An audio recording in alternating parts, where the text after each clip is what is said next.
This is Caitlin, your host of the No Sleep for Dramas podcast, where we get no sleep and survive on coffee to watch just one more episode at night.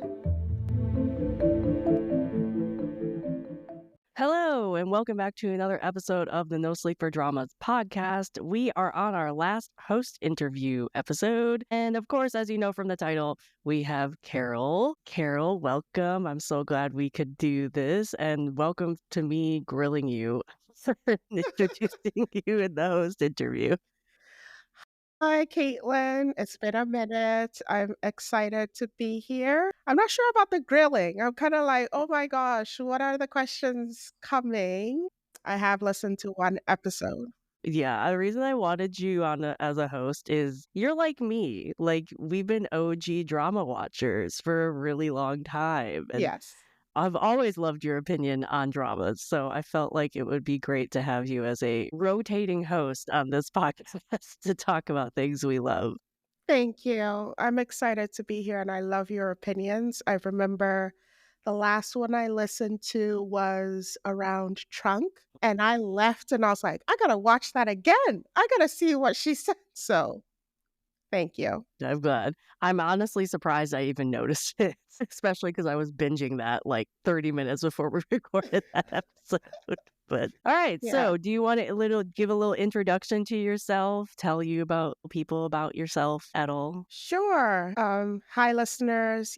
I have been on this podcast before, but this is a really cool opportunity to reintroduce myself. I am Carol, aka KdramasMusings on Instagram. I've been watching K-dramas for, I want to say, 28 or 29 years now. Longer than I have, which is impressive. And I watch everything. So I think I'm partial to revenge and makjang sometimes. Uh-huh.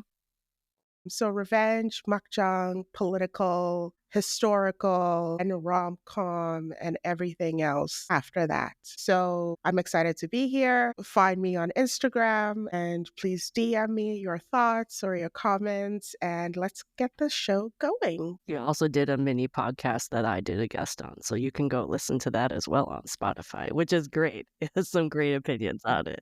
That is true. We did, what's the name of that show? The makjang show we did. It was the Makjang show that was bonkers and did not make sense, and I can't remember what it was called. But it was a fun time blasting it. I know. I think she was called Durian. That's what I remember. But Yeah. Oh, no, I remember she came from the past. And yes, with her daughter. wild stuff. All right. So if you guys have never listened to a host interview, go back and listen to the other three that I've already put out. Well, actually, there's one coming in a couple weeks. So you are the third of the fourth. But I recorded all of them. You're the last I'm recording. But you have two other ones. Basically, I'm going to ask Carol a bunch of questions and we're going to have a conversation. And it'll be a good, fun time. First question is, talk about how you got into dramas. Oh, okay. I'm not even sure I've ever said that on a podcast. I grew up in Ghana, and back in the 90s, aging myself, but that's okay. Back in the 90s, we had a lot of Asian dramas on national TV. So it started with Japanese dramas and then went to Chinese dramas. We had Korean dramas, Filipino dramas, and in the mix there, I was watching everything. So I started with, when Korean dramas started, I started watching it on national TV. And it was such a sensation at home where it was kind of the cool thing to do and show up at school or show up at church and talk about the show, talk about the characters, run from church to make it in time to see the episode. It was a fun time. This was like a weekly thing, like you were watching them as they aired? I don't think it was a currently airing drama. Probably the TV stations probably brought it to us after it had just aired in Korea. So it wasn't a live broadcast, but it was sort of immediately after. They were airing it like as it was alive, like a weekly thing. Yes. Oh, okay. Yeah. So they'd have like before the show, you'd have a panel of discussions talking about the show and the characters. Cool. And All then right. after the show, the panel would come back and talk about it, and then the people would talk about it. And then I turned it into a business in high school where I went to a boarding school. So when I go home, I would go watch, I would type out the spoilers, and I'd come to school and come sell it to people. And that's how I made a little bit of money on the side. Nice. Truth to Wow, I you're a am hustler. Wow. yo, I'm true to this game for real. That reminds me of like I mentioned this in another interview. I think with Becky. Like when I was a Peace Corps volunteer, they would air Turkish dramas, and it was a daily episode. And the the Peace Corps volunteers, some of them that was the only thing they could watch because it was the only thing on their TV because they Yeah. were in like remote villages. They didn't have access to like cable or anything. So like the go-to thing was all 55 of us was watching one Turkish drama at like 3 o'clock on a Saturday or something. I love And we that. would like have this huge like group chat going of like 55 of us being like, oh my God, did you see so and so like wanted to kidnap this person? Like Turkish dramas can get crazy, as you probably know. Yeah. So yeah, it kind of reminds me of that a lot. It really was like that. And I think that's one of the things I miss about Community, and I'm trying to recreate that, is just like Hmm. everyone was into it. The whole country was into it. And we Mm, would move from country to country in terms of the dramas. So then we got into telenovelas and Bollywood. It was just a vibe. It was just something right. that you felt connected to people with. Yeah. Nice. Nice. Okay. The next question, how or why, and you probably touched on this a little bit already, how or why did you get into podcasting social media about dramas? Like what made you start your K-drama musings? That's a great question. I feel like I've been dabbling with it for years. And back I in the mean, if you were day, hustling spoilers back then, yeah. it's true. But back in the day, I moved to Canada in 2007, and it was not cool in Canada to talk about dramas.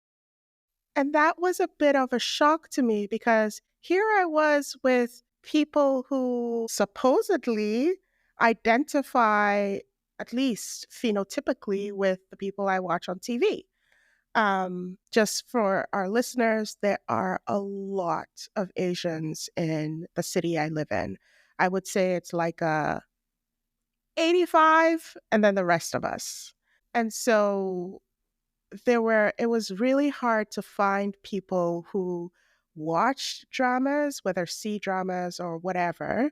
And then it was also hard to not to be seen as a Korea boo or Right. like someone like that.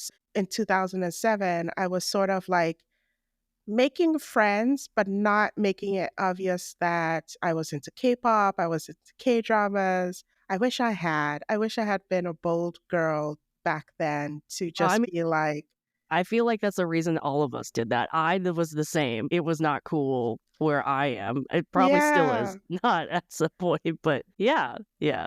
Yeah, so it wasn't until the pandemic when we were all on Clubhouse.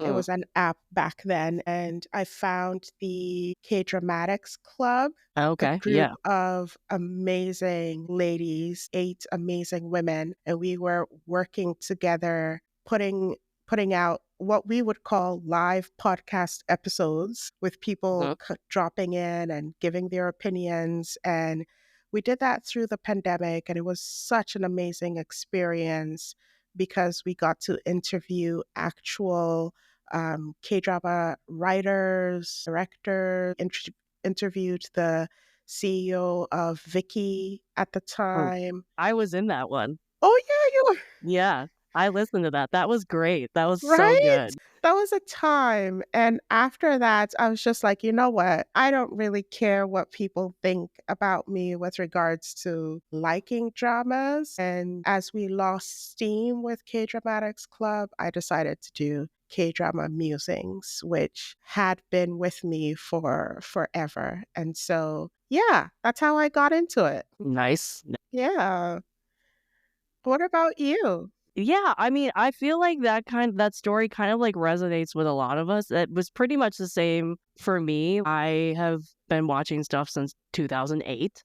And again, it was not cool to like that stuff, even like anime back then. And so, yeah, I think it's a common thread where we create this social media platforms or podcast or YouTube or whatever to find the people that also want to talk about this stuff and also appreciate that there are creators who create a safe space for them to gush about it and then find other recommendations and things. And that's pretty much me. I created the blog first, again, because I don't know. It's funny back then, like, I don't want to show my face on camera or like my voice. And now I'm doing a podcast as well as a YouTube channel and all I this other crap. know. I remember when you uh, said, I'm thinking of doing a podcast. And I was like, do it, do it. And now I'm like, you're on YouTube? I've always wanted to be on, yeah, I've always thought of being on YouTube, but just putting a camera on my face, I'm like, nah, son, nah, I can't do that. You So could I'm always just, do a faceless channel. You could always do that's like your voiceover with pictures or something. I true, watched some of those. true. For me, I don't feel authentic when I do that. Understandable. So I'd rather do video. And I've had an intro video, like I've set up the channel. I just haven't posted Launched anything, it. which is, Right, yeah, right. I also made it because TikTok might be going away. So I'm like, well, I need some place to do my TikTok video. this is very So true. that's probably the main reason why I did it, because I still want to do somewhat of a TikTok. I don't know. It's not really the same, but whatever. That's true. And honestly, if you're a creator, you should diversify your Yeah. platforms Yeah. for sure, because Yeah. And now you can do podcast episodes on there too. So I'm just uploading the podcast episodes there. Yeah. you can. Mm-hmm. Mm-hmm. You can, like, if you put it all the way to Spotify, it automatically goes to YouTube. Stop it. Yeah. Yeah. I gotta get back in the game. Okay. Yeah, but that's pretty much it. But the funny thing is like, I mean, I've told this story a bunch of times. It was during the pandemic, and I was like, we were doing the blog that ran those Twitter chats back then, and like one of the questions was, who do you listen to, who do you read, who do you whatever, and a lot of people were naming me, and I'm I saw like, that. I don't have anything. I mean, you literally follow my Twitter. That's what I have.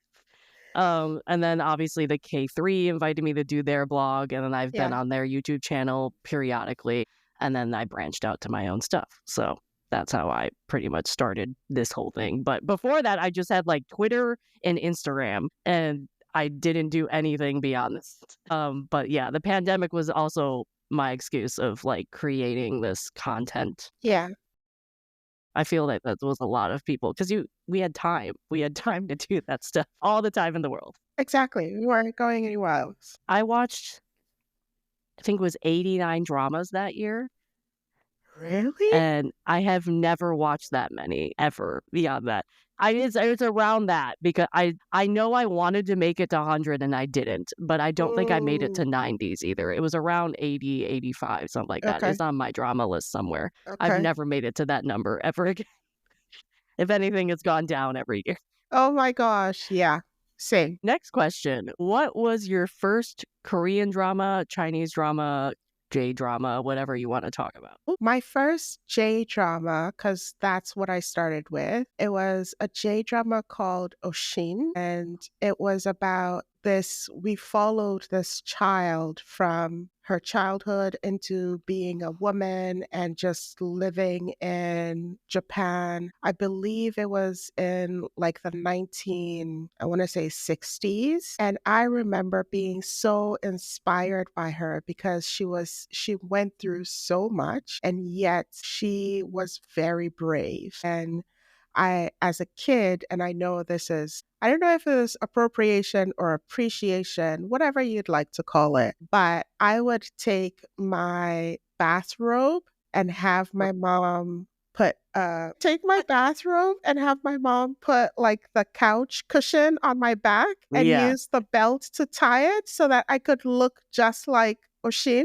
And Mm. yeah, Yeah, that's how I got into it. And I heard her made me these Japanese slippers from the carpenter, and he's kind of like, this doesn't make sense. This is not how we do slippers, but that's what Carol wanted. So that's what she got. And then I moved to see dramas where we watched a really ancient 1980s or 70s drama called Journey to the West, and it's based on, Classic. yeah, I think it was like the original Right. version that was ever made. It was Cantonese, and that was the defining moment for, I think, every Ghanaian child and adult because it was so fascinating. And I know it's not acceptable at this time, but we really started speaking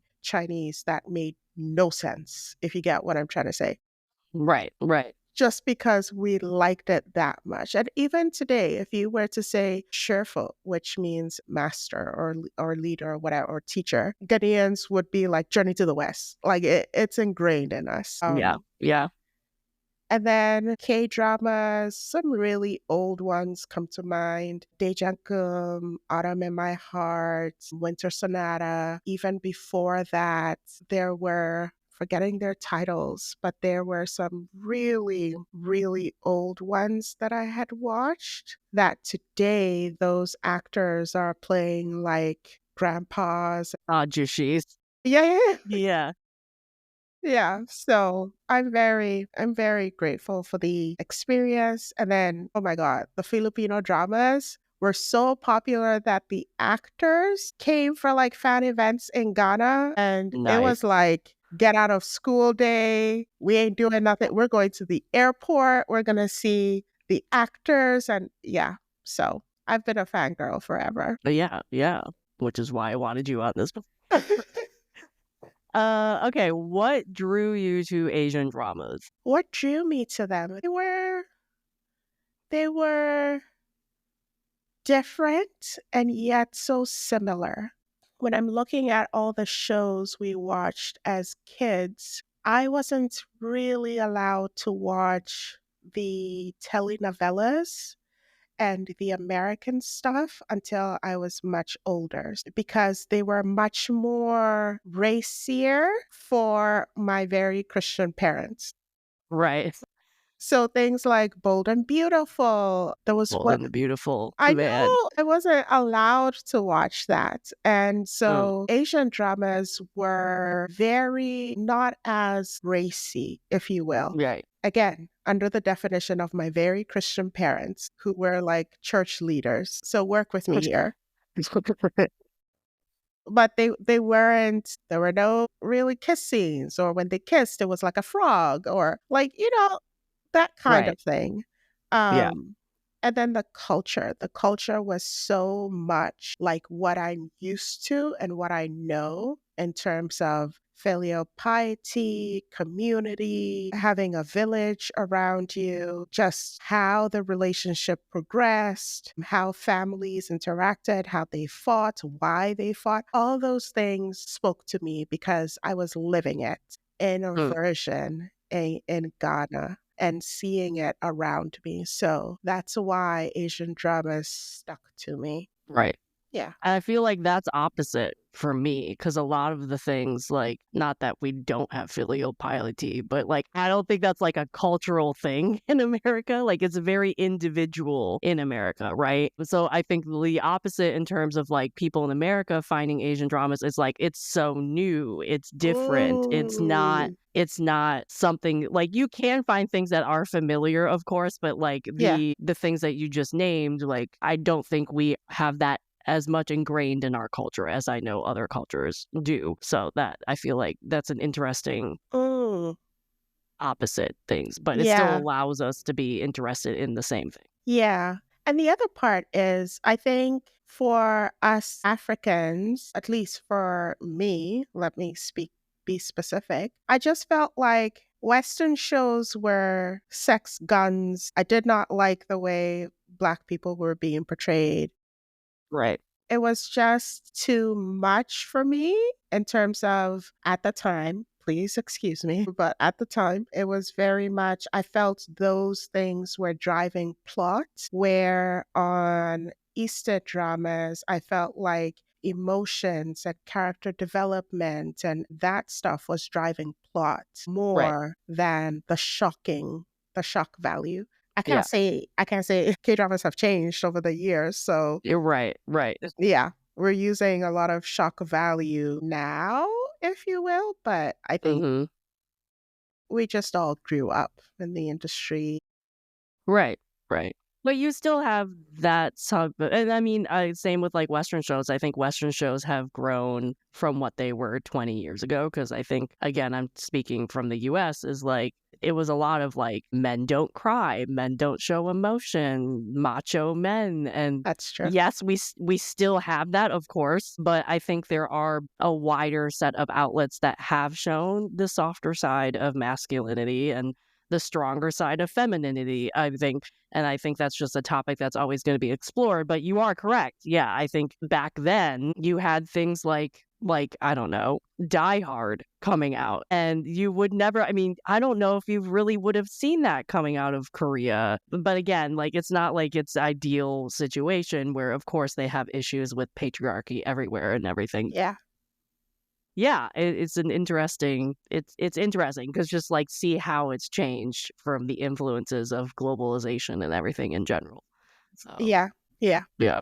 I agree. I agree. I also think back then, K movies maybe would have had things like Die Hard, like movies Hmm. like Die Yeah. Hard. But I definitely, even listening to Bong Joon Ho, the director of Parasite, I just feel like they tend to explore more European kind of Hmm. filmmaking and influences Hmm. and mix that with some of their favorite American influences while also making it very Korean. But when I listen to them and their favorite movies and their favorite shows, I find, oh, that's a little bit of European and yes, a little bit of American, but I Right. find it very interesting.